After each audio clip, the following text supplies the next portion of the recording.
ساس اور بہو میں جھگڑا تھا تو بیٹے نے اٹھا کر اپنی ماں کو ہی قتل کر دیا اور زمین میں دفن کر دیا۔ دیکھا 2 دن تک کسی کو پتہ ہی نہ چلا، لاش زمین سے نکال کر سڑک پر پھینک دی۔ اگلے دن لوگوں نے دیکھا تو اس کی ماں کی لاش کو درندوں اور پرندوں نے چیر پھاڑ کر رکھ دیا۔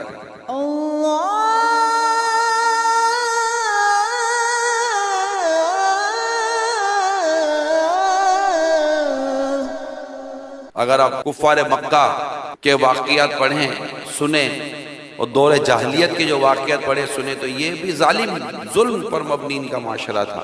ایک قتل کرتا تھا تو قتلوں کا انبار لگا دیتے تھے، 100 200 300 سال تک دشمنیاں پال کر رہتے تھے۔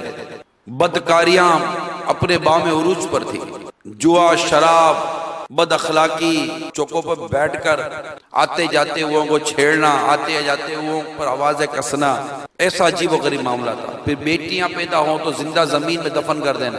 ہمارے ہاں بھی بیٹیاں پیدا ہوتی ہیں تو باپ شرم کے مارے سر جھکا کر چل رہا ہوتا ہے، ارے خدا کے بندوں، کبھی رحمت کی آمد پر بھی کوئی شرمندہ ہوتا ہے کیا؟ اس طرح کی چیزیں پتہ چلتی ہیں نا تو سوچتا ہوں یار یہ کون سی دنیا ہے، یہ کیسے لوگ ہیں؟ ہم سے تو مرغی نہیں کٹتی یار، یہ بندہ کاٹ دیتے۔